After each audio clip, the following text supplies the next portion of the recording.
Hey everyone, it's Tobes, and welcome to your second monitor. Today is the next in our series of Edge of Eternities Commander deck techs.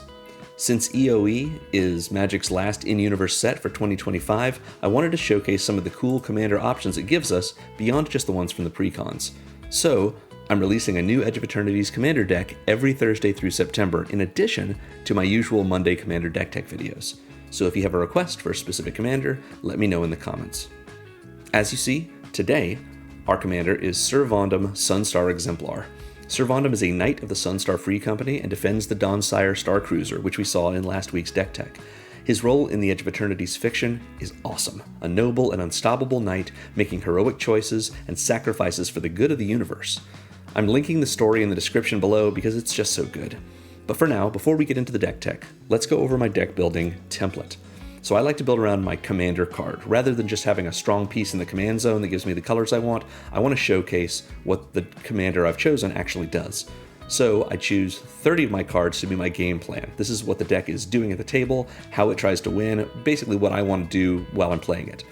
Then I have 30 more cards divided about evenly between support categories of card advantage like draw spells, acceleration like ramp spells, and interaction like single target or double target removal spells. I have mass removal spells in the form of some Wraths, which I usually will do one or two of. Sometimes I do more if it feeds my game plan. Sometimes I do none, just depending on the deck. And I like to have a floor of about 38 lands because I want to be able to cast all my spells. So let's talk about our commander, Sir Vondam Sunstar Exemplar. He is an Orzhov 2-mana 2/2 human knight with vigilance and menace, so a little bit of evasion, and he gets to come out pretty early. And he has two other abilities around which you can build the deck. The first is whenever another creature you control dies or is put into exile, put a +1/+1 counter on Sir Vondam and you gain 1 life.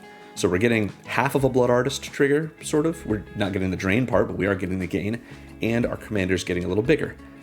In addition, when Sir Vondam himself dies or is put into exile, while his power is 4 or greater, destroy up to 1 target non-land permanent. So the first of these two abilities is feeding the second one. Some of our things die or go to exile, Sir Vondam gets bigger. If Sir Vondam dies or goes to exile, we get to blow something up. So there's a lot of ways you can build Sir Vondam because there's a lot of complexity that you can see in the way you can put this card together. Maybe you use scam cards to bring him and his friends back when they die, or you build up a swath of creatures with counters that just get bigger and bigger. Or even you could build like a knight typal angle. But I wanted to see Sir Vondam as the implacable strategic character he is in the story. What we're doing in our deck is both complex and straightforward, asking us to analyze our options and our opponent's boards before choosing the best path each time. So we cast Sir Vondam early, and we bring out his retinue. We build it up. We play anthems to pump them up, flickering them to grow our commander and gain life, and then flickering him to remove threats and clear a path. The name of our game is Inevitability. We accrue value like any Blink deck, but we also keep our opponents from getting too much of their own. All the while, we're politicking, making deals with our opponents and treating them honorably while ruthlessly exploiting any openings and opportunities we see. Our threats are must kills, and our value pieces are easy to ignore, and we end every turn with more than we began. Before long, it's over, and Sir Vondam can finally lay down his sword, while our opponents are left to feel like they missed something. Like they blinked. This is a good deck for players who like to be proactive and strategic without necessarily wanting to control the entire board. So let's begin with our game plan. As you can tell, this is a Blink deck. Now, what is Blink? Let's talk about the actual mechanics of what is called Blink, or what is called Flicker, after Flicker Wisp. The card Ephemerate gives us the best example of how it actually works. Ephemerate is 1 mana for an instant that says, exile target creature you control, then return it to the battlefield under its owner's control. So that means the creature, as part of the same effect, is leaving the battlefield and then re-entering the battlefield. That will clear any counters off of that creature or any other effects that might be on it, if there's an equipment attached to it or an aura attached to it, anything like that, because it's a new object entering the battlefield. That is generally the way flickering works. Something leaves the battlefield and comes back. You're going to hear the word flicker and blink in this video used interchangeably because some people have opinions on them being different.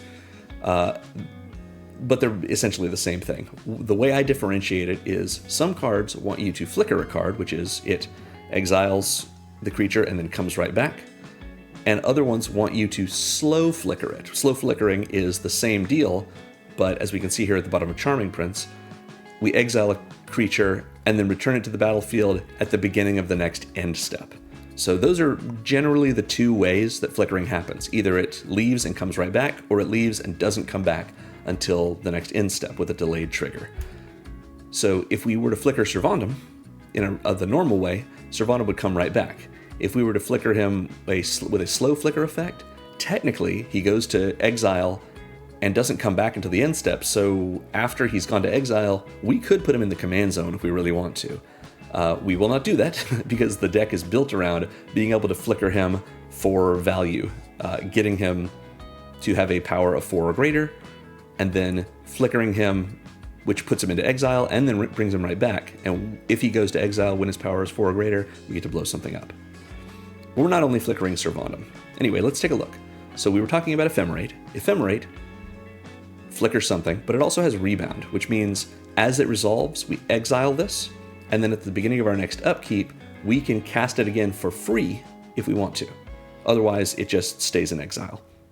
So Ephemerate is great because it gives us a regular blink effect, and then another one at the start of our next upkeep. Pretty nice. We can keep in mind it's also an instant, so we can do this on our opponent's turns. The reason I'm talking about Ephemerate before Cloud Shift is because Cloud Shift, it's not that important in our deck, but it has one special difference. Cloud Shift looks like Ephemerate without Rebound, but Cloud Shift is a white for an instant that says exile target creature you control, then return that card to the battlefield under your control, as opposed to under its owner's control. So if we were to somehow steal an opponent's creature, we could Cloud Shift it, and it comes back under our control. So if you have a deck that says like a threaten effect or an active treason, the 2 and a red cards that we see a lot that steal control of a creature until end of turn, if you were to Cloud Shift that creature, it would come back under your control. Just something to note. Anyway, in this deck, Cloud Shift is for us, it's just an instant way for us to flicker our commander or one of our value creatures. Same thing with Ephemerate, but Cloud Shift is nice redundancy. Charming Prince is the first of the Charm creature cycle, super cycle, I guess. For 1 and a white, we get a 2/2 human noble that when it enters, we can either scry 2, gain 3 life, or slow flicker something, just like I described before. Charming Prince is a great way for us to blink things, but also we might blink the Charming Prince to get an additional blink, or if we don't need that, we just gain some life or get a little card selection. I like this card. Throwing a Beldrain, baby. Next up, we have Distinguished Conjurer. Also for 1 and a white, we get a 1/2 human wizard that says whenever another creature enters the battlefield under our control, we gain a life. This is to show that we have a little bit of a life gain theme in this deck. And notably, when creatures get flickered, they are entering the battlefield. They leave the battlefield and then they re-enter. So Distinguished Conjurer is going to trigger every time something of ours gets flickered and then finally comes back. But also, for 4 and a white and tap, we can flicker something. Exile something, return it to the battlefield under its owner's control. Great. And that should trigger the Distinguished Conjurer's first ability again so that we can gain more life. Repeatable flicker, even though it's a little expensive, pretty useful in our deck. Speaking of repeatable flicker, we have Eldrazi Displacer. For 2 and a white, we have a 3/3 Eldrazi with Devoid, which means this card has no color. Might be relevant sometimes if someone wants to target our creatures with like a destroy a target white creature spell, or if they want to hit us with like protection from white. Eldrazi Displacer, even though it casts for white, is actually colorless. But more importantly, for 2 and a specifically colorless mana, we can exile another target creature, then return it to the battlefield tapped under its owner's control. This doesn't only target our creatures. We can hit our opponent's creatures with this. Maybe we want to clear the way in order to get some blockers out of the way, at least for now. Maybe they have a really big token that we want to exile, and then it goes to exile and it can't come back because tokens, when they go to exile, just disappear. But we really have this in our deck in order to flicker our own things. It is worth mentioning, however, that we have a lot of white mana and a lot of black mana in this deck, not as many sources of colorless mana specifically. So you'll see when we go over our mana base and our lands, where those sources are, and they're specifically in here for Eldrazi Displacer. Flicker Wisp, which we talked about just a moment ago as the namesake for flickering, is 1 and double white for a 3/1 flying elemental that says when it enters, exile another target permanent, doesn't have to be a creature, and we don't have to control it, and it's a slow flicker. Return it to the battlefield under its owner's control at the beginning of the next end step.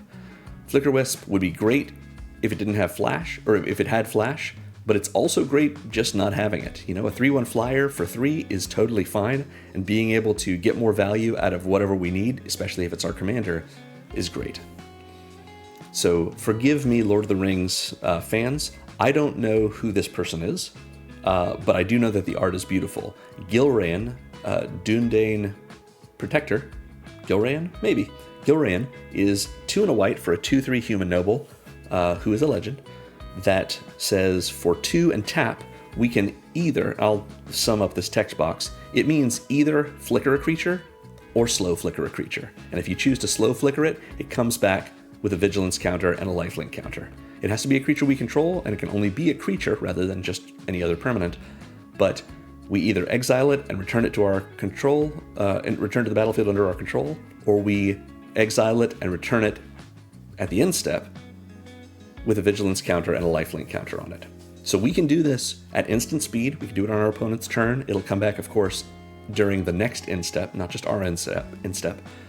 But this is another great way to repeatably flicker something. It costs more than the Distinguished Conjurer, but pretty nice.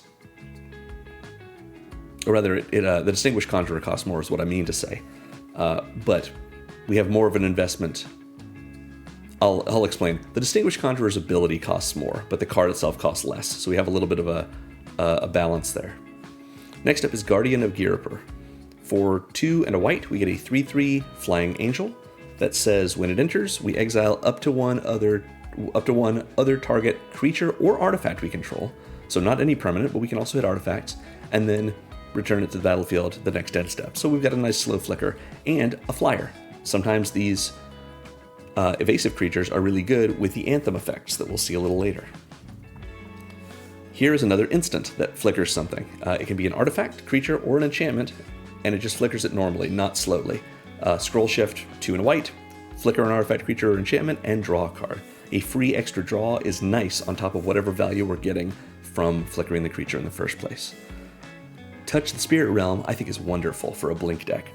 For 2 and a white, we have an enchantment that is like Oblivion Ring or Banishing Light. When it enters, we exile an artifact or creature until this leaves the battlefield.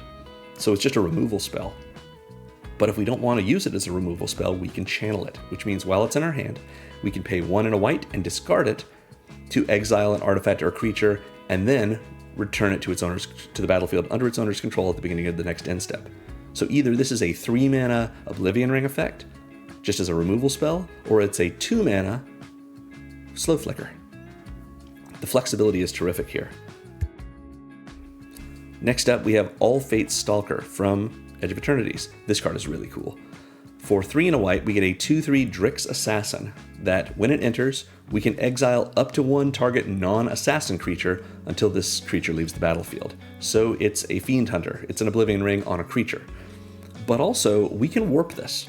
Warp is really important in this because, for 2 reasons. If you haven't seen Warp yet, what Warp means is we pay 1 and a white and cast it for its warp cost instead of its casting cost. It will enter, it does not gain haste, and then at the beginning of the next end step, we exile it, and we can cast it later for its actual casting cost. So let's say we warp this in for 1 and a white, it comes in, we get rid of a creature our opponent controls that isn't an assassin, until end of turn, when this leaves the battlefield and that creature will come back from exile. However, first thing that's important, we can use this as the equivalent of a slow flicker. It comes in, it lands as a 2/3, it exiles one of our creatures, and then at the end step, this will leave the battlefield and our creature will come back. So a little bit of a slow flicker effect there. That's the first thing that's important about it. The second thing that's important is when it leaves the battlefield because it was warped in. When it warps out, that's a creature going to exile, which will trigger our commander. So we have a few different warp cards in here that we gain value from for that reason. All Fate Stalker is just a cool card. I like it. No Blink deck is complete without a Felidar Guardian. For 3 and a white, we get a 1/4 Cat Beast. When it enters, we may exile another permanent we control, and then return to the battlefield under its owner's control. So just a quick flicker, but it comes with a 1/4, and that's not bad. Next, I really like the Golden Argosy from Dominaria United. This is a 4 generic mana legendary vehicle that crews for 1, and when it's crewed, it's a 3/6 creature.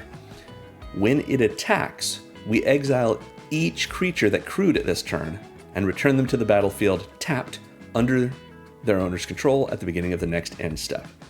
So this is letting us mass flicker. It's a slow flicker, but it's important to recognize that even though it seems like we're crewing the Argosy with a bunch of creatures, and then they're getting in the boat and we're attacking, even if the Argosy dies, we'll still get our creatures back. They don't die if the boat dies.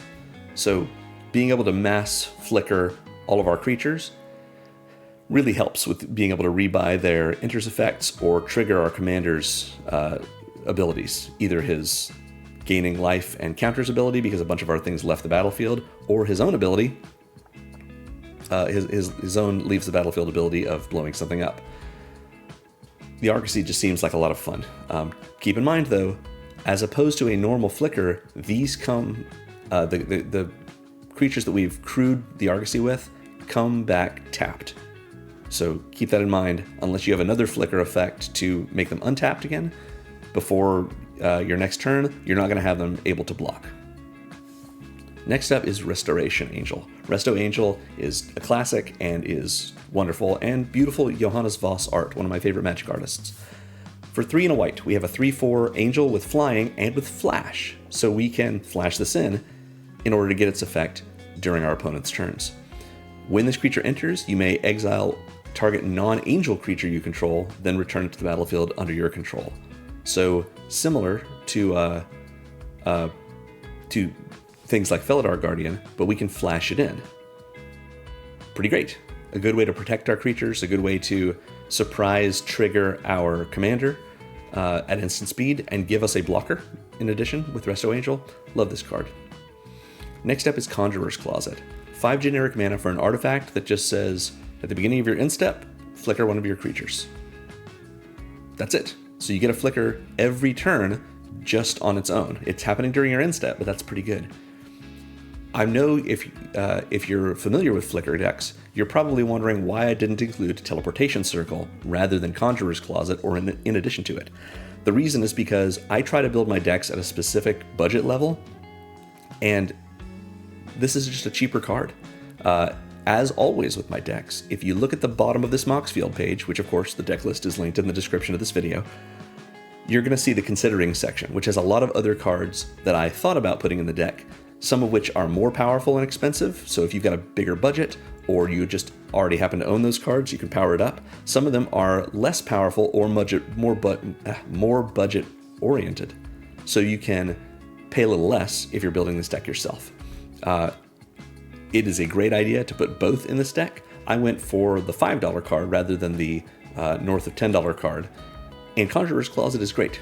You know, you could cast it if all you have is black mana, which if that's the case, oh no, you kept a bad opening hand. But yeah, it's a solid include. Last for this Blink section is Pegasus Guardian.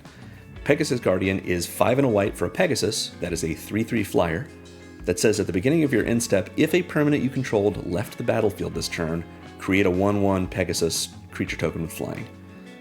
So this is a good payoff for all the blinking you're doing. It works if some of your things left the battlefield because they were flickered, because they died, you know, even if you have like an Evolving Wilds and it leaves the battlefield, this is essentially Revolt. You know, as long as a permanent you had was on the battlefield and isn't anymore, the Pegasus Guardian doesn't even have to have been here when that happened. It just checks at the beginning of your end step if it happened, and you get a 1/1 flyer. Maybe that 1/1 flyer is just there to block. Maybe it helps you chip in with a little extra damage. Maybe you just like seeing flying horses. Good options. But also, the reason the Guardian is in this section is because it has an adventure, which is Rescue the Foal.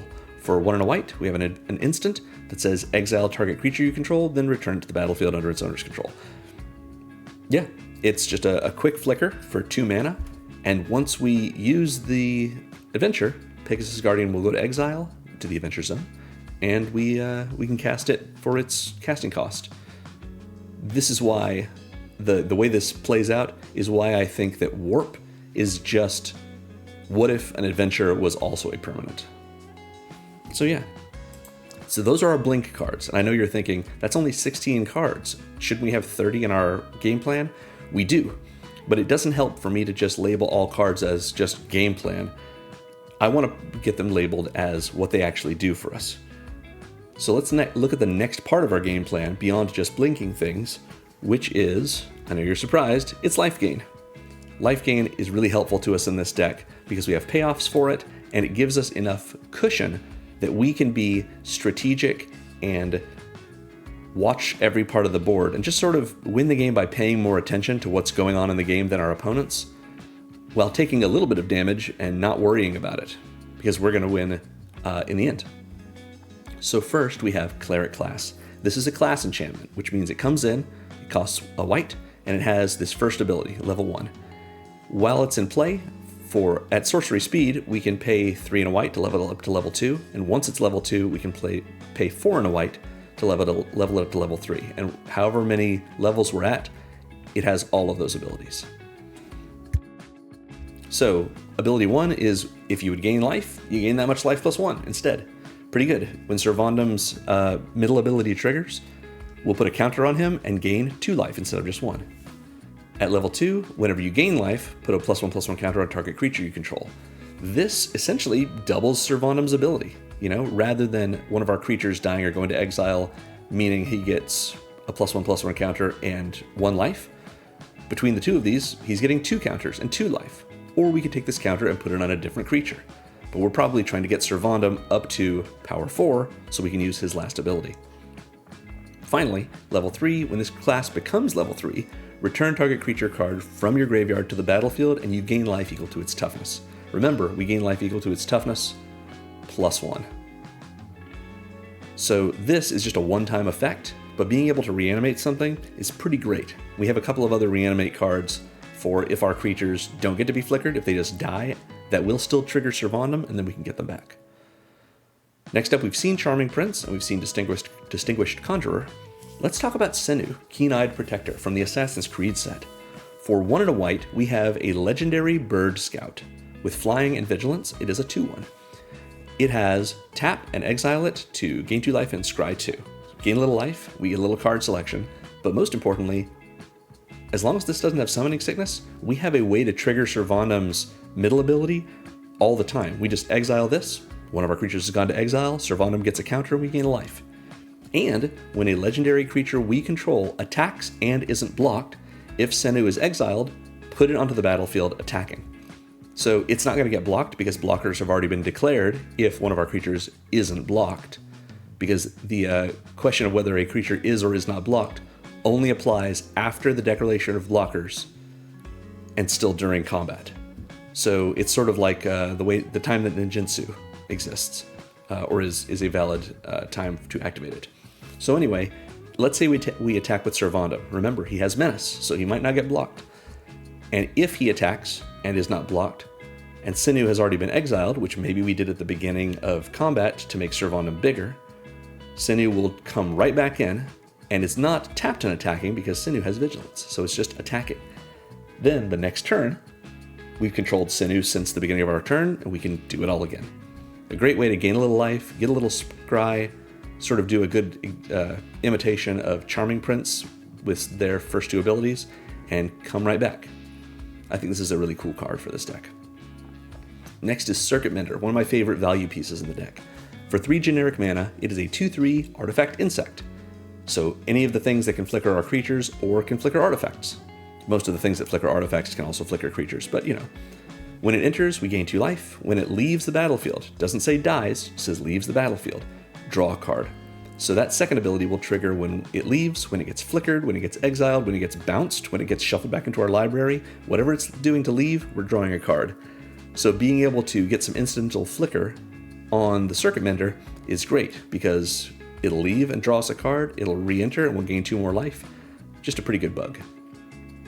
Next is Halia, Guided by Light. I really love this card. For 2 and a white, we have a 3/3 human soldier that happens to be the character that Sir Vondam mentored in the story. That says, whenever Halia or another creature or artifact you control enters, you gain 1 life. So Halia is triggering on herself, on every other creature, and on every other artifact. We've got a lot of ways to gain life. And at the beginning of your end step, draw a card if you've gained 3 or more life this turn. This is not an intervening if clause, which means it's going to trigger no matter what. That's important because Halia also has warp for 1 white. We can warp Halia in, and at the end step, a trigger is going to go on the stack that's going to exile her. So we warp her in for 1, maybe. We play another creature or a couple of other creatures, gain some life from that, from her ability, and then she warps away. But notice that the delayed trigger from warp, where she leaves the battlefield, goes on the stack at the beginning of the end step, as does her second ability. So we can stack them in such a way so that when it's the start of her end step, we put her leave the battlefield from warping, her warp out ability, on top. That will resolve, which will trigger Sir Vondam, giving him a counter and gaining us a life, and then her middle ability, the possible draw a card ability, will resolve. So if we've only gained 2 life this turn, maybe 1 from Halia being warped in and 1 from any other thing coming in, thanks to Halia, at the end, she can warp out, will gain a life from Sir Vondam as he sees her leave, and then her middle ability will trigger, and we have gained 3 life this turn. So we draw a card. As long as we stack the triggers properly, and it's not hard to do so, we can get a bonus card draw just from Halia coming in and us gaining 1 more life, as long as our commander's out. So she replaces herself in our hand. Pretty neat. Next up is Inspiring Overseer. For 2 and a white, we get a 2/1 Angel Cleric with flying. When it enters, gain life, draw a card. Just a nice value creature in addition to Circuit Mender, but it's a flyer. We like flyers in this deck because of our Anthem effects that, again, you'll see soon. And I just really enjoy Streets of New Capenna. Next up is Exemplar of Light. This is a great card for the deck. For 2 and double white, we get a 3/3 Flying Angel that says when you gain life, put a 1/1 counter on this creature, and when you put 1 or more 1/1 counters on this creature, draw a card. This only triggers once per turn. So every turn, we have a chance to gain life, which is either from, let's say, creatures gaining us life from coming in, Sir Vondam triggering from something leaving or being flickered, whatever it may be. Exemplar of Light is going to get bigger, and it's going to draw us a card. We can only draw 1 card per turn with this, but still pretty great. Next up is Leyline of Hope, which I think is just a really fun include in this deck. For 2 and double white, we get a Leyline. Leylines are enchantments that have the text, if this is in your opening hand, you may begin the game with it on the battlefield. So that means you don't have to cast it. Even before player 1, even if it's not you, takes their turn, you get to say, hold up, I have a before game action, beginning of a game action, and you just put Leyline of Hope from your hand onto the battlefield. It just starts there. So Leylines are really cool, and this is a great one for the deck because it says if you would gain life, you gain that much life plus 1 instead, which is the same text from the start of Cleric class. In addition, as long as you have 7 more life than your starting total, or more than that, all of your creatures get +2/+2. So that'll happen if you gain life, in the middle of combat, or in the middle of combat damage. If something leaves the battlefield and you are at, let's say, 46 life, during combat, maybe you're attacking with a couple of creatures, and one of your opponents blocks with a first striker. That first striker kills your creature, let's say. Sir Vondam sees that, puts a counter on himself, and gains you a life, which puts you at 7 life, or at 47 life total. And so now, when regular combat damage happens, all of your creatures are getting +2/+2, which maybe means combat is much different for you. It's also worth noting that this happens, and this is going to sound crazy, but trust me. Let's say you're at 45 life, and you attack with a creature that has 2 power and lifelink. Combat damage happens, and that creature, let's call it a 2/2. Let's say it takes 3 damage, so it should be dead. Combat damage happens, at exactly the same time it's doing the damage as it's taking the damage. Let's say it takes 3 damage, it's a 2/2, but you gain 2 life at the same moment, which puts your life at 47, which gives all of your creatures +2/+2, which makes this a 4/4 creature with 3 damage marked on it, so it doesn't die from combat. It doesn't die before it gets the bonus, because the bonus is a continuous effect. It's happening all the time. Creatures only die from combat damage as a state-based action, which gets checked whenever anyone would get priority, but this happens continuously. So there's lots of different fun ways you can mess with this. If you look in the considering section, I have Elinda, Saint of Dusk from Foundations in this. She is a classic example of how that works, based on thresholds of life. Anyway, Leyline of Hope, just gaining you extra life and eventually becoming an Anthem, great use in this deck. Last of all, we have Gary. Gary is the Grey Merchant of Asphodel. He is in this section because he does gain you life, but he's really here to drain your opponents. For 3 and double black, we get a 2/4 zombie that says, when he enters the battlefield, each opponent loses X life, where X is your devotion to black, and you gain life equal to the life lost this way. So what is devotion? Devotion is, if you look at all the permanents you have in play and all their casting costs, and you count up the pips in their casting cost that are black, that's your devotion. So if you have Leyline of Hope and Gary in play and nothing else, your devotion to white is 2, and your devotion to black is 2. If you already had Sir Vondam in play, your devotion to white would be 3, because Sir Vondam has 1 white pip, and then Leyline of Hope has 2, and your devotion to black would be 3. Your devotion to black would be 1 before the Great Merchant of Asphodel enters, but when he triggers, that he has already entered, so his casting cost is going to add 2 to your devotion. Which means at that point, with your devotion of 3, each opponent would lose 3 life, and you would gain 3 life for each player who lost life. So if you have 3 opponents, you gain 9. Pretty great. Now consider what happens when you flicker Gary. So let's say that's what happened before. You just gained 9 life from all 3 of your opponents losing 3. You flicker Gary, everyone's going to lose 3 again, and you'll gain another 9. This is an easy way to get great value. You're not drawing cards like you would with the Inspiring Overseer or the Circuit Mender, but Gary, depending on if it's late game and you're either casting him or flickering him or both, this might get people out of the game. It might just kill people. Pretty fun. And if you're flickering him, of course, Sir Vondam is triggering and you're gaining even more life and putting counters on him. So that is our life gain section. Let's look at the last big part of our game plan, which is Pump.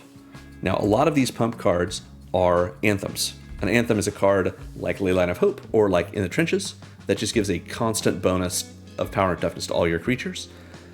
But I've included them in this section called Pump because there are a few spells here that don't just act as an anthem effect. We'll talk about them when we get to them. So we've seen Cleric class. It counts because it can pump things up with these counters. Paladin class is another class enchantment. It works the same way Cleric class did with leveling it up. At 1 mana, we get spells our opponents cast during our turn cost 1 more to cast. So it's not exactly Ward or Mana Tithe, because it's not countering anything. They just can't cast the spell at all if they can't cast it with this surcharge. Next, for 2 and a white, we can level it up to level 2, and it is an anthem. It's just the Glorious Anthem effect. Creatures you control get +1/+1. And an additional 4 and a white gives us, whenever you attack, until end of turn, target attacking creature gets +1/+1 for each other attacking creature and gains double strike. That is on top of the +1/+1 you get here.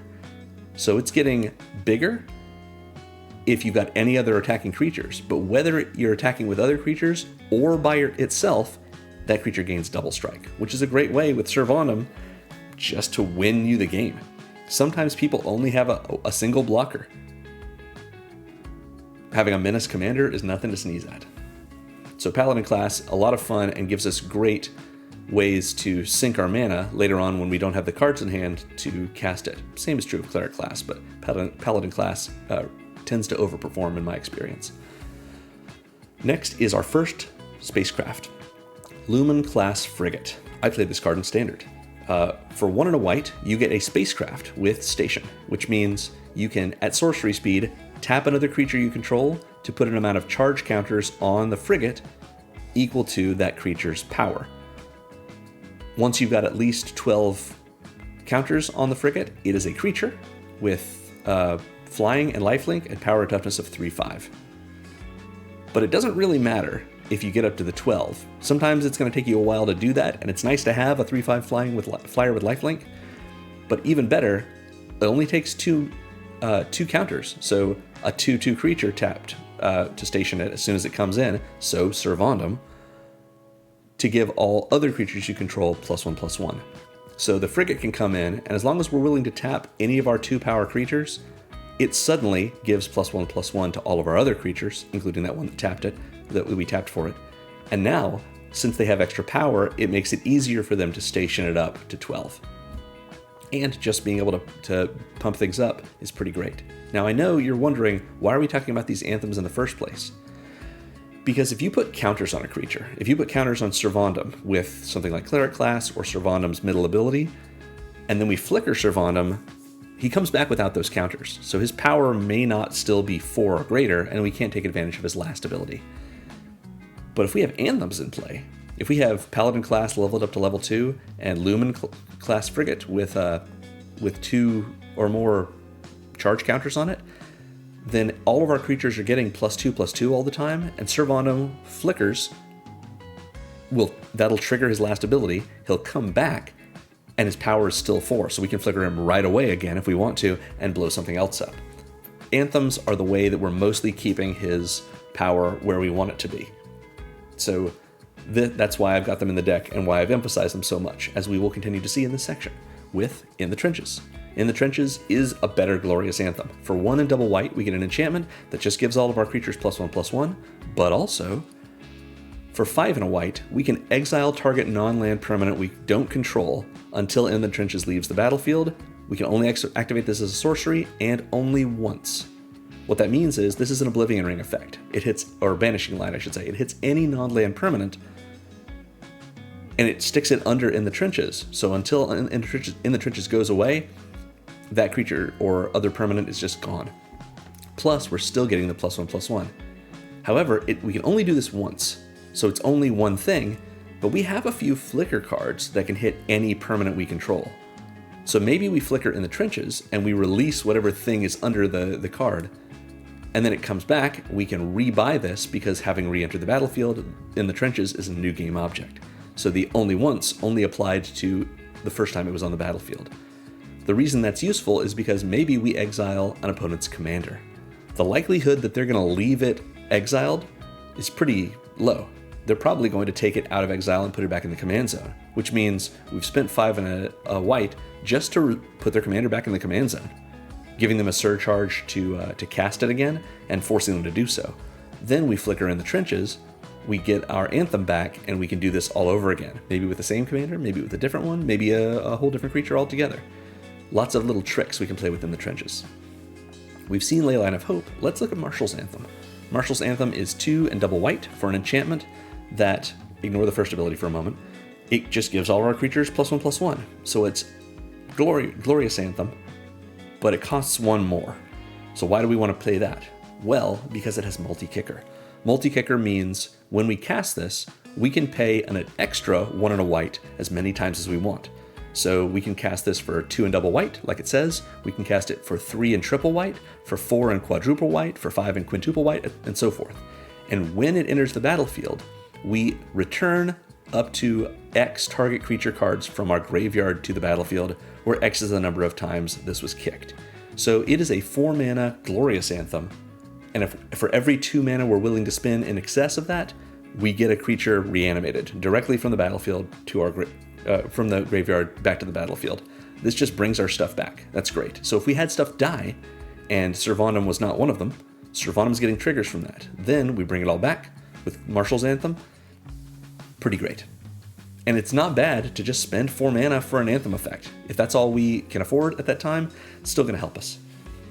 But maybe we want to spend a little more than that and get more value. Call for Unity is here to answer that question. For 3 and double white, we have an enchantment that gives all of our creatures +1/+1 for each Unity counter on Call for Unity, and it has a Revolt ability. At the beginning of our end step, if a permanent we controlled left the battlefield this turn, we put a Unity counter on this card. So that means every time we flicker something, every time one of our creatures dies, every time we use an Evolving Wilds, as long as it's a permanent that leaves the battlefield, maybe one of our 1/1 flyer tokens has died.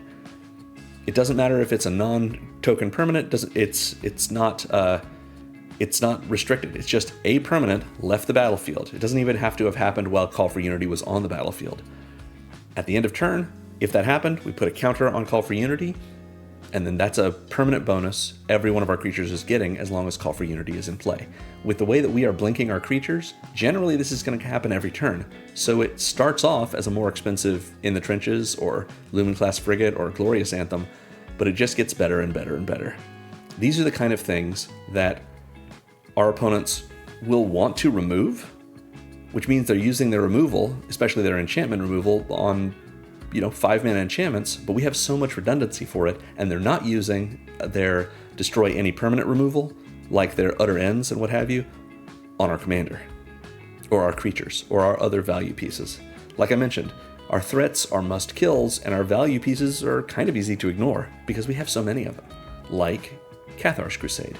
Cathar's Crusade costs the same, it's 3 and double white, and it's a little annoying, so make sure you have plenty of dice for this, but it says, whenever a creature you control enters, put a +1/+1 counter on each creature you control. That means the creature that came in as well. So you play your Sir Vondam. Let's say you have no creatures in play, but you have Cathar's Crusade. You play Sir Vondam, he comes in, he gets a counter. You play any other creature, that other creature and Sir Vondam will get a counter. If that creature makes a token, you'll have an additional trigger for the token. The token will also get a counter.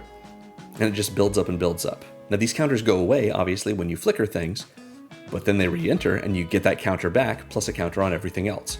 Cathar's Crusade gets absolutely out of hand, so again, make sure you have plenty of dice if you're going to play this card, but it has a lot of power behind it. Next up is Deathbringer Liege. This is a sweet Liege card from the Lorwyn Shadowmoor block for 2 and triple Orzhov. So we can pay 3 white or 3 black or any combination of those, plus the 2 generic. We have a 3/4 horror creature that says other white creatures you control get +1/+1, and other black creatures you control get +1/+1. That's important because that means creatures that are both white and black get +2/+2, because these are separate abilities. So Sir Vondam is white, so the first ability gives him +1/+1. He's also black, so he also gets +1/+1 from the second ability. So Deathbringer Liege comes out, and automatically Sir Vondam is ready to have his last ability trigger. In addition, whenever we cast a white spell, we may tap target creature. Sometimes that's the difference between Sir Vondam being able to be blocked and not. And whenever we cast a black spell, you may destroy target creature if it's tapped. Now I know you're thinking, that's pretty powerful, especially with this. They don't actually work together. Because it work together in the sense that if you cast Sir Vondam or any other white and black spell, both of these abilities are going to trigger. Oh, I'm sorry, it does work. Because it's not phrased the way I was thinking it was. If you target the same creature with both of these, silly me, I don't know why I thought it didn't work, and you order the triggers on the stack properly, it just says target creature here. It doesn't say target tapped creature. So it's a valid, the target is valid as long as the target is a creature. If it was a target tapped creature, it wouldn't be a valid target when this ability goes on the stack because it hasn't yet been tapped.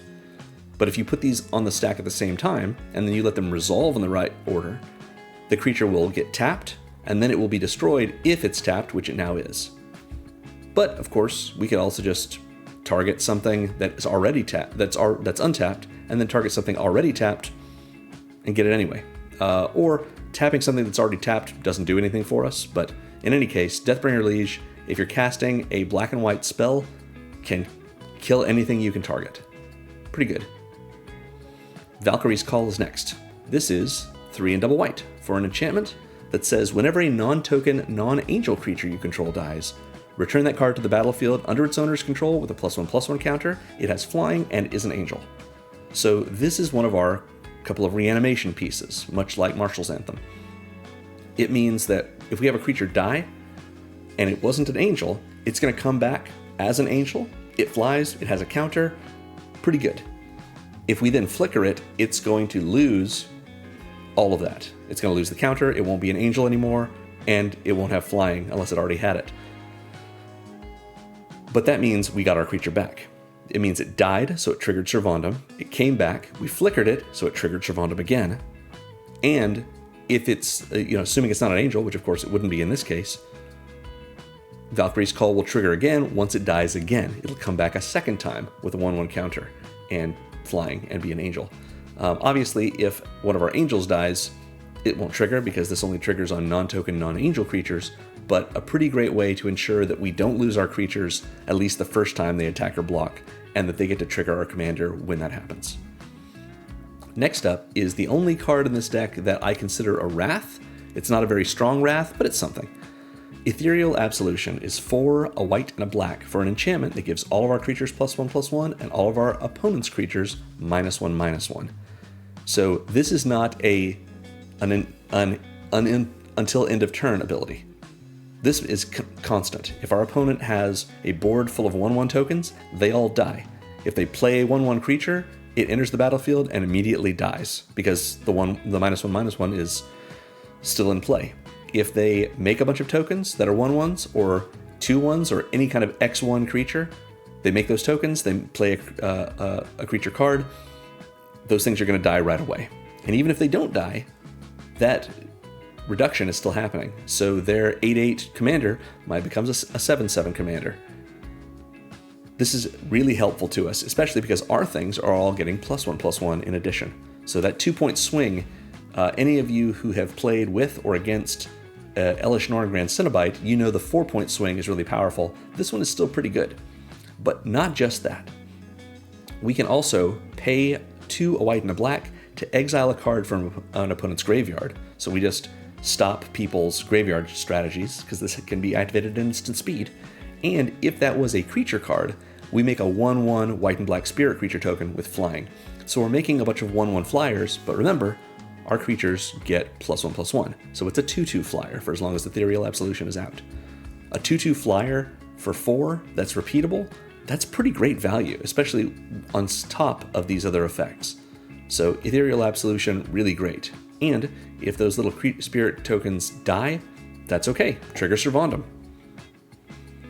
Finally, this is the most expensive card in the deck. And I went back and forth on including it. I just think it's really great. But like I mentioned, if you want to build a more budget-conscious version of this deck, check the considering section at the bottom of the Moxfield page. Again, deck list is in the description of the video. And you're going to be able to find something that works as well as some of the other cards, just maybe not as well as the Immortal Sun. I just really think this card is really cool. So it's 4 things for a 6-mana legendary artifact. The first is players can't activate Planeswalker's loyalty abilities. What that means is any Planeswalker in play has loyalty abilities on it. It might also have a continuous effect, like a static ability at the top of it, but any ability that has a loyalty box next to it and a colon, that is a loyalty ability. Those can't be activated at all. It doesn't mean that they can't activate minus abilities, that it would still be okay for them to activate abilities that cost 0 loyalty. They can't activate those abilities no matter what. The only abilities they get are the constant abilities that they would get to keep like at the top of their card. So like Narset Parter of Veils still makes it so every other opponent can't draw more than 1 card per turn, but they can't use her minus ability to try and dig for other cards. Even without that, we get 3 great effects. We draw an extra card at the beginning of our draw step, all of our spells cost 1 generic less to cast, and all of our creatures get +1/+1. So this is an anthem, but it's also a ramp piece and a draw piece. Immortal Sun is really powerful, and if you already have one, you're willing to spend the money because it can go in other decks, or you're proxy conscious, the Immortal Sun is a great choice and a great include here. So speaking of draw spells and ramp spells and such, let's talk about the 3 support sections I mentioned in my template before we get to the last few cards that support our game plan. So we're going to start with our card advantage section. I use the word draw to just be a short way of referring to that, but it doesn't mean necessarily that all of these cards draw you a card. We start with Mind Stone, which is more of a ramp card actually. For 2 generic, you get an artifact that taps for colorless, but if it's late game and you just really need to put a card in your hand, you can pay 1, tap and sack the Mind Stone to draw a card. All around good card. We've seen Circuit Mender, and it can draw us a card when it leaves the battlefield. Halia gives us the ability to draw cards when we've gained 3 or more life during our end step. Inspiring Overseer draws us a card on ETB. Lauren of the Third Path is 2 and a white for a 2/1 legendary human artificer with Vigilance that says when she enters, destroy up to 1 target artifact or enchantment. So she's disenchant on a stick. Pretty good. But in addition, when she doesn't have Summoning Sickness, we can tap her, and we and one of our opponents draw a card. I haven't been talking about the politics side of this deck very much, but you've noticed there are different ways that we can get lots of value from effects like this. Maybe we say to an opponent, look, you are behind the 8 ball. One of our other opponents is the threat. You need some help. If you team up with me against the bigger threat, I will draw this card and you could draw one too. And so we've got a little bit of a non-aggression pact and we're paying them for it with a card. Maybe they say yes. Similarly, we can say, look, I want your help up against this person, or at least I want you to ignore me. You are the threat. You can come at anyone. It doesn't have to be me. In exchange for that, I'm about to flicker Sir Vondam. He's going to blow something up. It doesn't have to be one of your cards. It can be someone else's. You tell me what you want in exchange for for you leaving me alone for a little while, or you helping me out in some way, and I'll let you contribute to what I'm blowing up. Again, ruthless and honorable. We are taking whatever advantages we can to swing in with our creatures, and we're also playing politics. And if someone's like, hey, you already attacked me, why are you trying to give me a deal now? You say, because I'm giving you a deal. Do you want the deal? Do you not trust me? You don't have to. I can keep coming for you. But if you would rather take this moment and gain a little bit of an advantage, it doesn't really matter what's happened before. You're just getting the advantage or not. What do you say? Remember, we are an implacable opponent. We are here to win because we're seeing the whole board and we're paying more attention than our opponents are. So the ability to politic and make deals only advances our strategy, and it helps out our opponents, but not as much as it's helping us. Next up is Rumor Gatherer from Streets of New Capenna. I really like this card, and not just because there's some cute critters on it, like an elephant with a scroll or a bear with a briefcase. Is that a giraffe with a letter? Anyway, this is 1 and double white for a 2/1 elf wizard with an alliance ability, which is just creature fall. When another creature enters under our control, we scry one, and if this is the second time this is resolved this turn, this ability that is, we draw a card instead. So while Rumor Gatherer is in play, the first creature that comes in lets us scry. The second creature that comes in during that same turn, we draw instead of scrying. Every other time a creature enters, we just scry that turn. But the card selection really gets us to the cards we need. And remember, this is triggering whenever we flicker things as well. So if we scroll shift our Inspiring Overseer after it's come in the first time, it comes in the first time, we scry with Rumor Gatherer. Maybe we stack the triggers so we scry first and then draw the card. Then we scroll shift, it will come back, we'll draw a card off of scroll shift, we'll draw a card off of Inspiring Overseer, and we'll draw another card off of Rumor Gatherer because this is the second time it's triggered. Similarly, just to remember, Lauren of the Third Path enters, and when we flicker her, we can blow up another artifact or enchantment. We've seen Scroll Shift and Exemplar of Light. Now we talk about the Solemn Simulacrum. Love the Sad Robot. For 4 generic, we get a 2/2 artifact Golem that says when it enters, we Rampant Growth, when it dies, we draw. That's it. Just a good friend. We flicker this, and we pull our basic lands out of our deck, put them on the battlefield tapped, and shuffle. Yeah, and that's all we've got to do. Maybe it just sits around and we wait for it to die so we can draw a card and trigger our commander because it's left the battlefield by going to the graveyard. Good card for this. We've seen the Immortal Sun. Now let's talk about Combat Thresher. This is one of the 2 prototype cards we have in the deck. So Combat Thresher, on its face, is a 7 mana artifact creature that is a 3/3 construct with double strike, and when it enters, we draw a card. 3/3 double strike that enters and draws us a card is pretty good, but 7 mana is a lot of mana. which is why we're not going to pay 7 mana. Because Combat Thresher has Prototype, which means instead of paying 7, we can pay 2 and a white. And it has all of its abilities, but it has a power and toughness of 1/1 instead of 3/3. So we pay 2 and a white, we get a 1/1 double striker that enters and draws us a card, and then we flicker it. When it flickers, it comes back not as the prototype, but as the original. It'll come back in, draw us another card, and now it's a 3/3 double striker. 3/3 double striker, like, I've seen that make people not attack with 6 or 7 different creatures, because they don't want to absolutely trade with something, or trade for something. And then we flicker it again, we get it back again. Maybe we have one of our Reanimate spells, it comes back again, we draw another card. Combat Thresher is never going to cost us less than 3 mana in all likelihood. And yeah, just a lot of good value from that. So that is our draw section.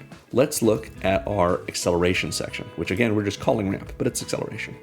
So we start with Soul Ring. Everyone knows Soul Ring, costs 1, taps for 2 colorless, we love it, great efficiency.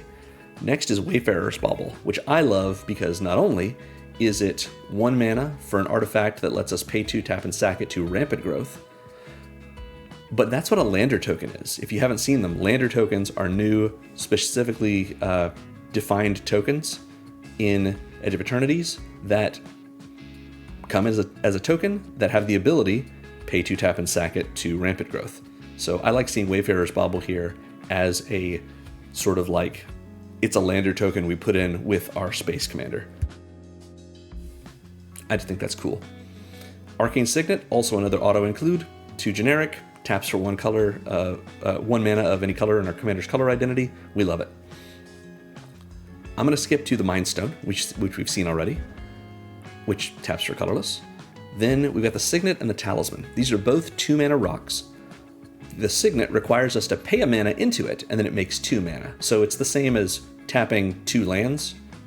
It's just we're taking the mana from whatever we tapped first and filtering it through the Signet to make 2 mana. We're still tapping 2 permanents and getting 2 mana, so it's not like crazy acceleration like a Soul Ring would be. But it filters into both of the colors we like in our deck. Talisman of Hierarchy is a little bit better, but there's a drawback. It can tap for colorless, which is important.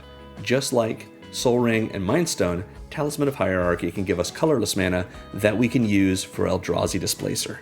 That's a card we're going to want to be able to flicker things with, but we have to have colorless mana specifically to activate its effect.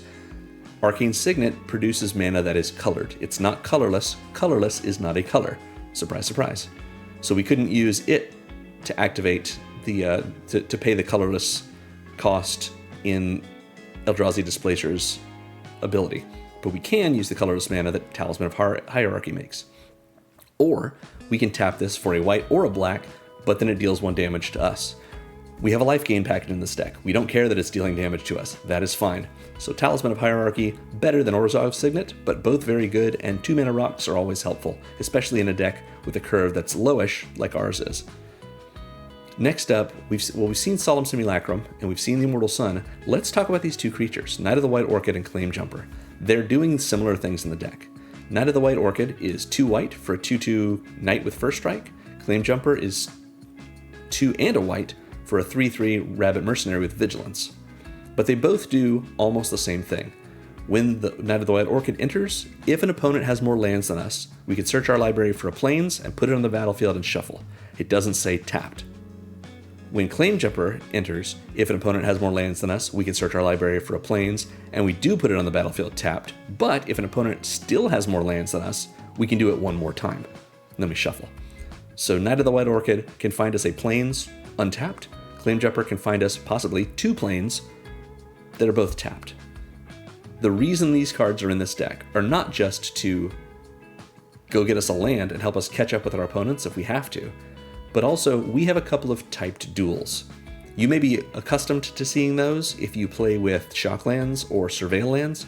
Usually I don't put those kinds of cards in these decks because they're a little more expensive, so they're a good option for people with a bigger budget or a bigger collection. But I've put a couple of typed duels in this deck, the one from Kaldheim and the one from Dominaria United, so that it says we can find a plains. It doesn't say a basic plains. So as long as we get a card that has the word plains in its type line, we put that on the battlefield. Now, the typed duels I have in this deck, much like if you were to play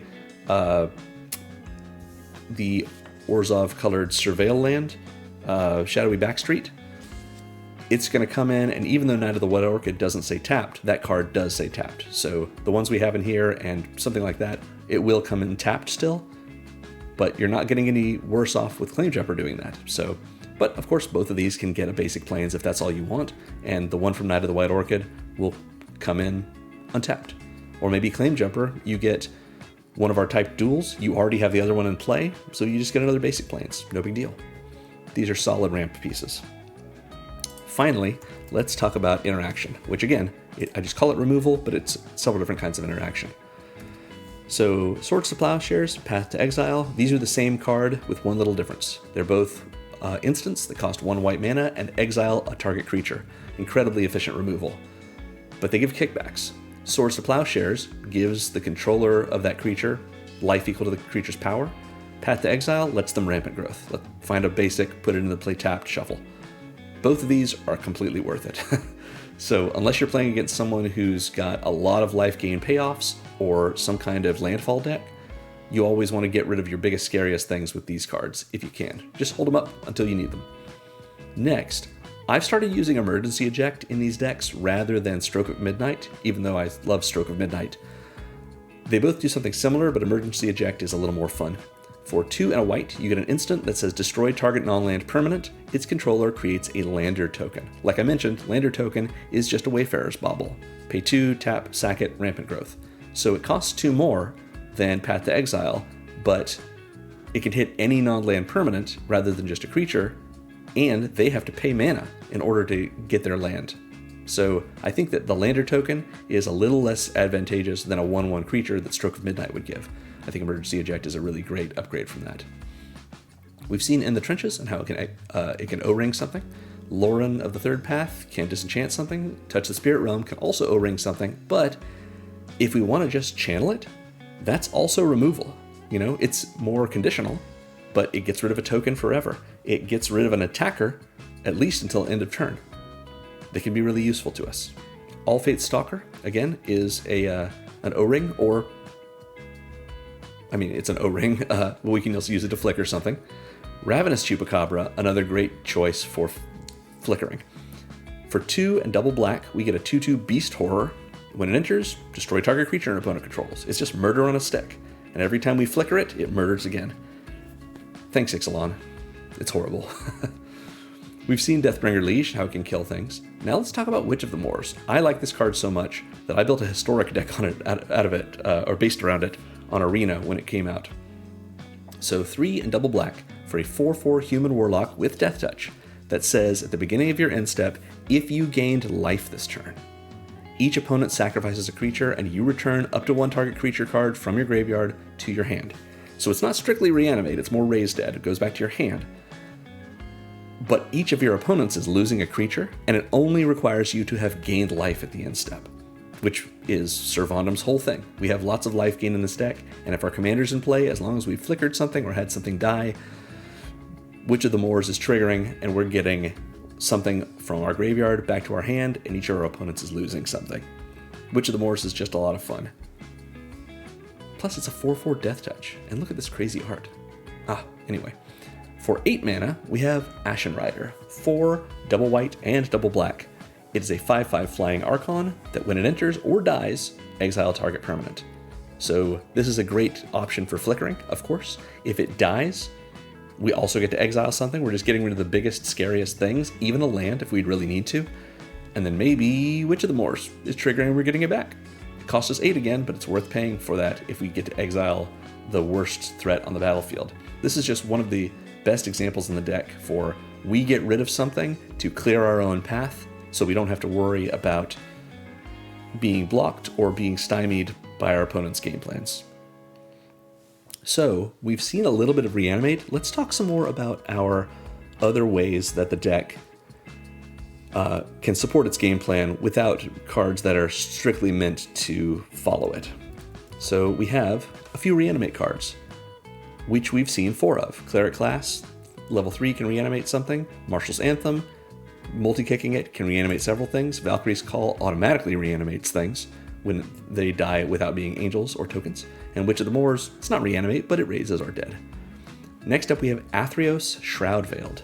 This is a 4 white and a black 4/7 god with indestructible. Athreos is indestructible, but is also an enchantment creature that says as long as your devotion to white and black is less than 7, Athreos isn't a creature.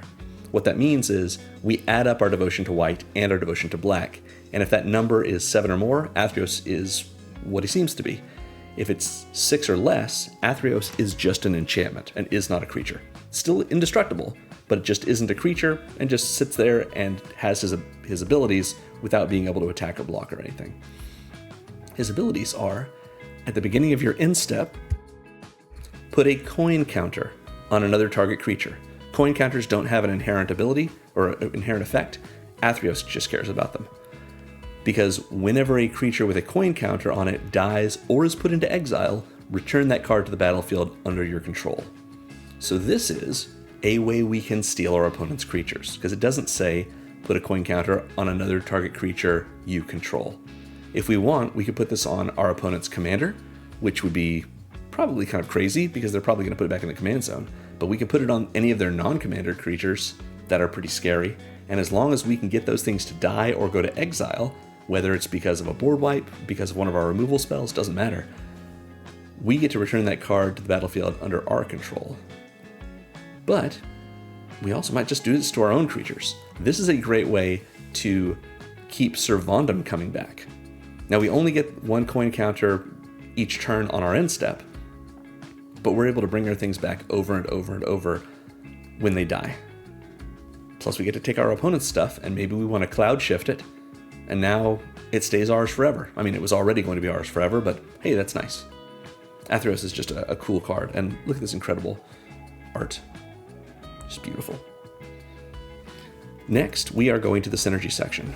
Synergy are cards that are meant to help our game plan by feeding into our commander's abilities.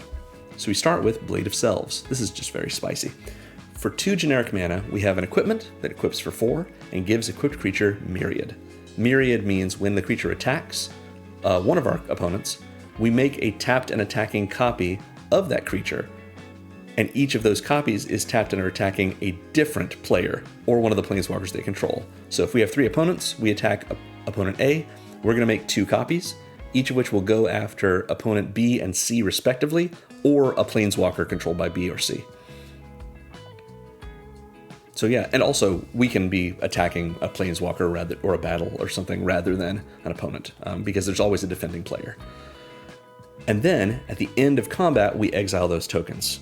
This is important because that means we have creatures going to exile. It doesn't matter that they're tokens, so they're triggering Sir Vondam. Sir Vondam's getting his counter and his life gain. Whether those tokens die during combat, whether they're exiled at the end of combat, it doesn't matter. But what if we were to put Blade of Selves on Halia? Halia is legendary. So let's say we attack with her, Myriad triggers, we make 2 copies, and immediately we have to get rid of all but one of our Halias. Probably we want to keep the original, so the Myriad tokens go away immediately, and Sir Vondam triggers for each of them, thanks to the legend rule. So if we put this on Sir Vondam himself, we get 2 extra Sir Vondams when he attacks. They go away, and we'll gain 2 life and put 2 more counters on it, assuming, of course, 3 total opponents. Blade of Selves, a little expensive to equip, but not that expensive to play, and a lot of fun for our deck. Next up, we have Corpse Knight. 1 and a black for a 2/2 zombie knight. This is our only knight in the deck that isn't also a human. It's notable for one of our lands. It says, whenever another creature enters the battlefield under our control, each opponent loses 1 life. Hey, that's a little bit of life loss. This is our little bit of Blood Artist type effect. We don't have any effects, I think, in the deck that actually drain our opponents when our things die. But entering is something our creatures are doing about as much as leaving the battlefield when our blink deck. So Corpse Knight just slowly pulls life away from our opponents so that we're able to make better attacks, or maybe even set up our opponents to kill each other. And then we don't have to worry about as many of them. We've seen Senu, and how Senu is able to just tap to exile itself and trigger Sir Vondam. Tenacious Underdog and Timeline Color are another pair of matched cards. We'll talk about the Underdog first. For 1 and a black, we get a 3/2 Human Warrior with Blitz, which we'll talk about in a moment. No, we'll talk about it now. It's just a 2 mana 3/2 Human Warrior, but we can Blitz it in if we want to. Blitz means we pay its Blitz cost, which is 2 and double black and 2 life, so a little bit more than its casting cost. And if we cast it that way, it gains haste, and whenever it dies, it'll cause us to draw a card. And at the end step, we have to sacrifice it.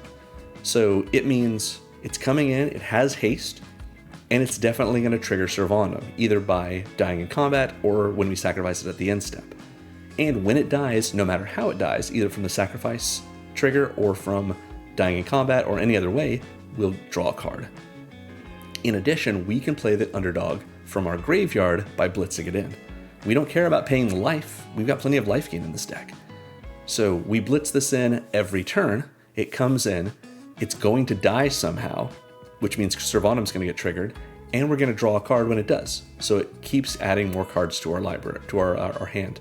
I didn't put it in the draw section because it's a little bit far to go to get a card off of it, but it gives us a little card advantage. Since it doesn't cost us a card to use it because it just keeps going back to the graveyard. Similarly, we have Timeline Color, brand new Edge of Eternities card. For double black, we get a 2/2 hasty Drix Warlock. So this has haste even without being blitzed in. It says we can cast this card from our graveyard using its warp ability, and it has warp for a black and 2 life. So what does this mean? We play it for 2 black, we attack with it hastily, maybe it gets killed, it goes to the graveyard. Next turn, we can pay a black and 2 life to warp it in. It has haste, so we can attack with it, as opposed to most creatures that don't have haste with warp. And then either it dies and it goes to the graveyard, which triggers Sir Vondam, or it warps out during the end step, which also triggers Sir Vondam because it's going to exile. And then on a later turn, we can cast it for its casting cost, and it's still hasty. So we just never get rid of our Timeline Color unless someone actually exiles it, and even that will also trigger Sir Vondam. Timeline Color is even better, I think, than Tenacious Underdog, even though the Underdog has a little bit more power and draws us cards. So yeah, love the color. Next up, we've seen Halia, we've seen the All-Fate Stalker. Man, this is just a weird include that I think is cool. Minion Reflector is a 5 generic mana artifact from Shards of Alara that says whenever a non-token creature comes into play under your control, you may pay 2 generic mana. In fact, let's look at the Oracle text on this. I think it's the same, but just to be clear. If you do, create a token that's a copy of that creature, except it has haste, and at the beginning of the end step, sacrifice this permanent. So every time we have something come in, we can pay 2 and get a hasty version of that creature that we're going to have to sacrifice during our end step. So every time we have something come in, we can pay 2, and at the very least, at the end step, we're getting a trigger of Sir Vondam when that copy is sacrificed. But also we get to attack with it. Even if we're using this post-combat, we're still getting that trigger, which means we're getting any kind of enters effects triggers, any leaves effects triggers from like Circuit Mender when we sacrifice it. This is just a great way for us to sort of double up on our value from our creatures. And worst case scenario, it's a legendary creature like Halia. So let's say Halia comes in either warped or not. Minion Reflector triggers, we pay 2, we get another Halia, Legend Rule the copy away, and it triggers Sir Vondam because the creature token goes to the graveyard. Yeah, Minion Reflector maybe isn't something everyone wants to run, but I think it's really cool in this deck, and I love seeing a very old card come in and be useful again. That's right. People playing Magic as long as me, Shards of Alara is old. So we've seen Witch of the Moors. Let's talk about Legion Loyalty. You remember that Myriad effect from Blade of Selves? What if you could pay 8 mana, 6 double and double white, for an enchantment that gives all of your creatures Myriad? They all have it. So let's say you take your 5 creatures in play and attack opponent A. You suddenly have a copy of all of your creatures attacking opponent B and another copy attacking opponent C. You know, your legendary creature copies obviously get legend ruled away. Sir Vondam gets bigger, you gain some life. And at the end of combat, all of those tokens are getting exiled. So Sir Vondam's triggering an awful lot. This is an expensive enchantment, but so much fun. All right, we've seen the synergy section. Let's take a look at our section that I'm just calling value. So value is, these are cards that are great to flicker and just good cards in our deck. Mirror Battlesphere is 7 generic mana for a 4/7 Mirror Construct artifact. That says, when this creature enters, make 4 1/1 colorless mirror artifact creature tokens. So it's a 7 mana 4/7, but it comes with 4 1/1s. And whenever this creature attacks, you may tap any number of untapped mirror you control, so probably our 4 little colorless tokens. If you do, this creature gets a power bonus equal to the number of mirror you tapped, and deals that much damage to the player or planeswalker that the Battlesphere is attacking. So we attack with our Battlesphere, tap our mirror, it becomes an 8/7 and does 8 damage to the player or planeswalker that the Battlesphere is attacking. Then, what if we flicker this? It comes in and we make an additional 4 mirror. So we attack with it, we tap all 8 of them, and it's a 12/7, and it's doing 8 damage to the player or planeswalker we're attacking. What if we Legion Loyalty? Legion Loyalty is not quite as good with the Battlesphere because it triggers on the attack, as does this. Actually, no, it would be great. We have 2 attack triggers. Let's say if Legion Loyalty or Blade of Selves is on Mirror Battlesphere. The first attack trigger would be the one printed here, and the other one might be Myriad. We have Myriad resolve first. It makes 2 other Battle Spheres. Those Battle Spheres both come in and make 4 1/1 mirrors. Those creatures are already tapped and attacking, so they don't have an attack trigger because they weren't declared as attackers, they just entered attacking. But the original one still has the attack trigger on the stack. We go ahead and tap the 4 mirror that it made and the 4 mirror that each of the other 2 copies of it made, and we get +12/+0 and 12 damage to the player we're attacking. And now it's a 16/7. So Mirror Battlesphere, as long as we, again, stack the triggers properly, a lot of value from it. And even without, we just flicker it a little bit ourselves, get more value and more value and more value. Pretty good. And we can wound Minion Reflector it. I know I'm just excited about this card, but you know, the Battlesphere comes in, makes its tokens, we pay 2 more mana, assuming we have it. For this trigger, we make an additional Battlesphere. That one has haste. We attack with it, and we tap all 8 of our tokens, plus the Battlesphere that we cast, because it's also a mirror. And we're adding 9 to its power, the token's power, and doing 9 damage to whatever it's attacking. Then at the end of the turn, it goes away. Sir Vondam triggers. Battlesphere is just a good card, and we can do a lot of fun things with it in this deck. Then we have Phyrexian Fleshgorger. This is the other prototype card we have. I believe I put a 3rd prototype card in the considering section, Steel Seraph.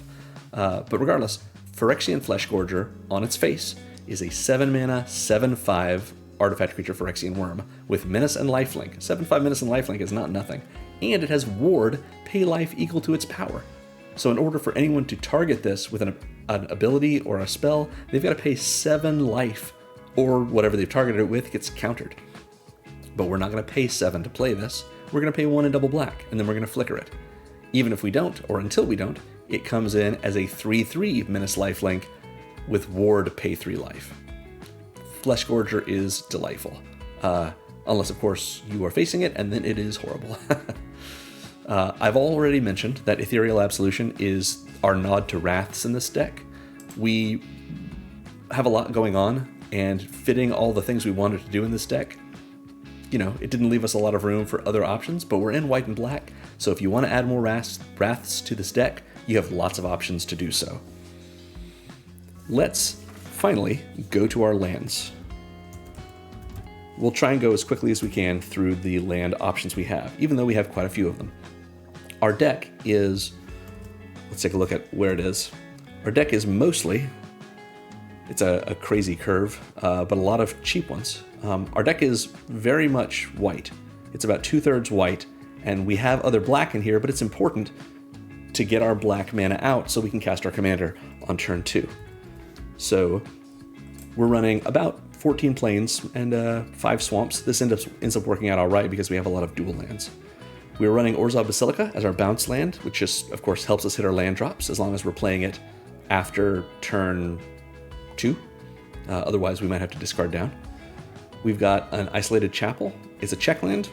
Comes in tapped unless we control a plains or swamp, which we have 19 of, plus the 2 typed duels, which are relevant. So a little more than a fifth of our deck will make sure the Isolated Chapel comes in untapped.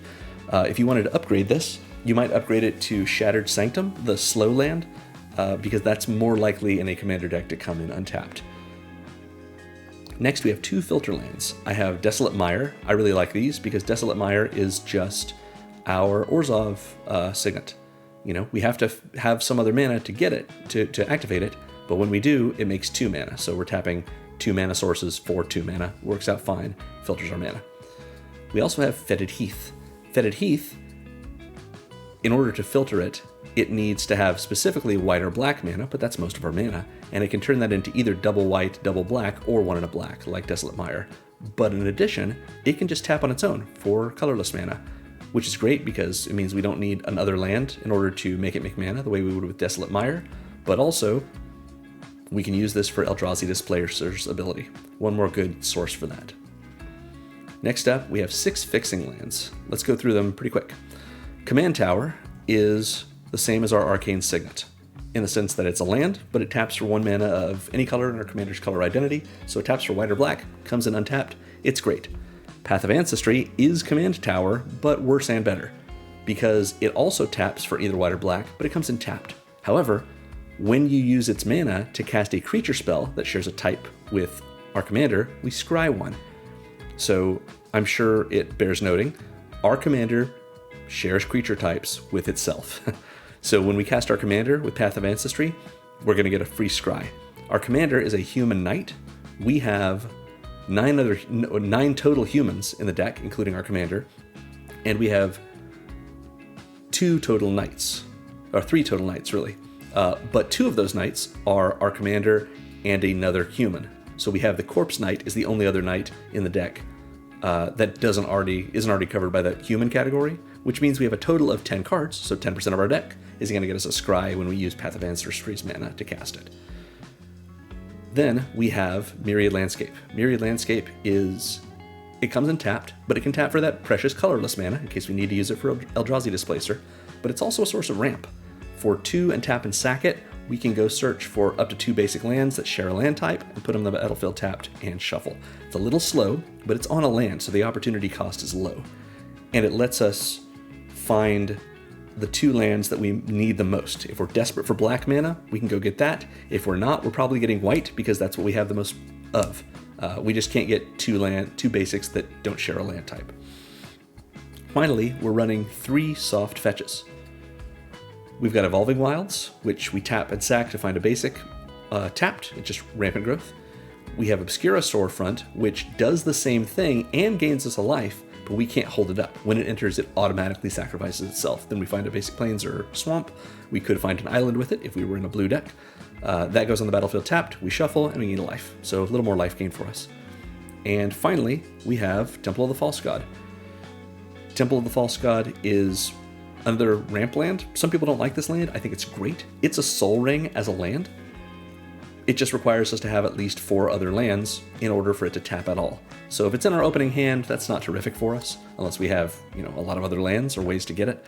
But being able to have to produce 2 mana off of 1 tapping of a land, pretty good. And again, they're colorless, so we can use it for Eldrazi Displacer's ability. Next up, we have some more dual lands. A gain land comes in tapped, taps for black or white, gains us a life. A sort of opposite version in this pain land. Taps for black or white, deals a damage to us, but we can tap it for colorless mana. So this is Talisman of Hierarchy on a land. Next up is the Bright Climb pathway. I love the pathways because they're just so flexible. It's a modal double-faced card, so we can play it as Bright Climb pathway, adds a white, or as Grim Climb pathway, adds a black, whatever we happen to need. Then we've got Temple of Silence. It's a scry land. Comes in tapped, taps for our colors, lets us scry when it comes in. If we wanted to upgrade this, we could upgrade it to Shadowy Backstreet, the Surveil land, which is a little bit better for us.